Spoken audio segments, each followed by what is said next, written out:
So, I'm with Jordan of Dance Floor Envy, and tonight was his first show on Halloween. And how do you think it went? Not too bad. Not too bad. A lot of shows and other such events, like possibly the future president being 2 blocks down the road, so attendance was a little less than I would normally hope for, but it's all good. Just starting out, I should need to expect, kind of expect a few small shows here and there. Yeah, it's all Obama's fault. So what happened to the songs with the lyrics? About that, had a lead singer lined up. Had a couple complications about the lead singer not kind of realizing about that they were too busy to really do music seriously, which is completely cool. Everybody has, their own main focuses in life. Mine's basically to be pouring in a van again. I missed tour really bad. She wasn't down with it, so it's cool. And I could have done vocals tonight because all the songs that I recorded is me singing, but I am not a very impressive vocalist. I'm better at drumming, so I decided to go with just music for now as I search for a vocal. But, yeah, I said before, the non-synthesized view is kind of like Robert Smith. Which I was very flattered by that comment, because Robert Smith is the shit. I'm glad I can say phrases like the shit because we're doing this on the internet. Ooh, yeah. The FCC did not tell me to not say the word shit. So just to reiterate that, shit. Shit. Alright. Moving on.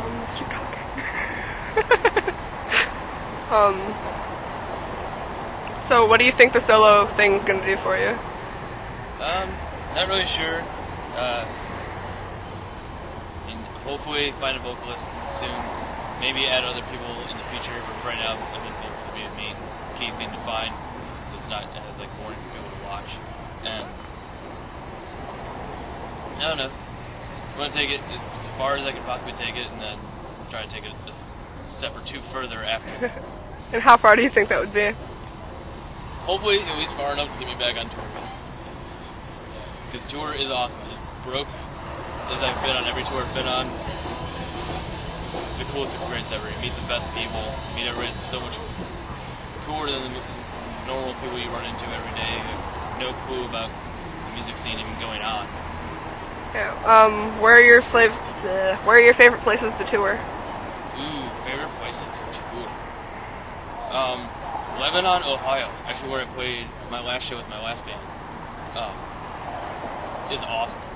The venue that we played at the time, unfortunately, it's closed down now. Was really fucking cool. Lebanon is actually, for any history buffs out there, or people that are into like crazy Halloween type shit, since it is Halloween.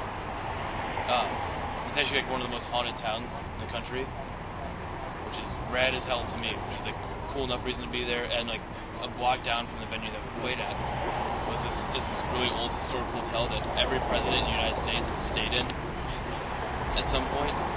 So it's really cool to like know, like, damn, everybody from like Abe Lincoln, Jefferson, and all these like early guys all stayed there all the way up until Bush, which I'm sure most people are not as nearly excited about. But nonetheless, it's kind of crazy. Have a piece of history right down your street from a venue is pretty cool. That's cool. Who are your favorite bands to tour with? The only time we ever really toured with bands twice. The first tour we did was solo, but when I say we, I meant when I was in Deer in a while, clarifying for anybody. And but the other two we toured was Shindig and Forever and a Day. And the Shindig tour, a lot of stuff got kind of messed up on it. A lot of shows fell through, which was kind of expected. When you first start touring, a lot of that is how it works.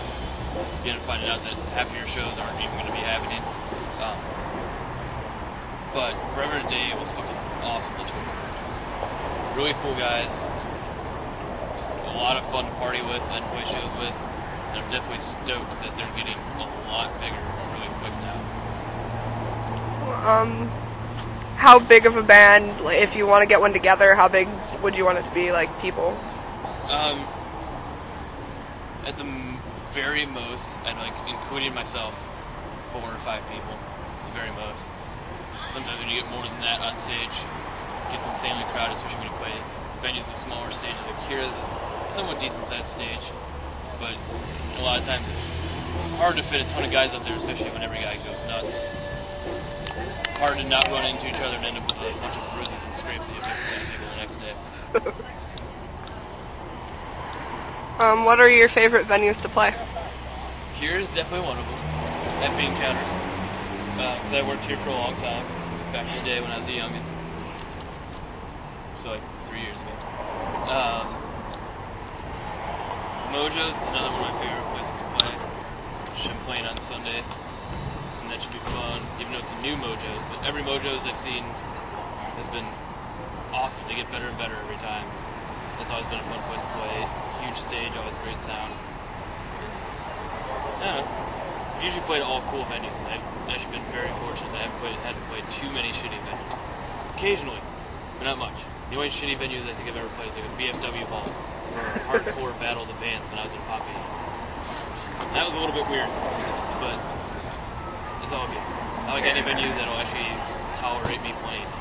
Alright.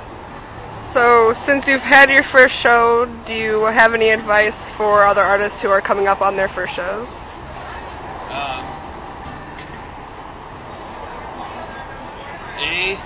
Rehearse your stuff. I didn't do that so much. Rehearse your shit. It's always a good idea. And then B, don't overthink stuff. You're just sitting there playing the entire time thinking about like, oh, I wonder what they think right now. Like, I wonder if they're digging it. Then you're gonna play a lot more like shit. I've done that plenty of times. Be loose and have fun. Alright, thank you.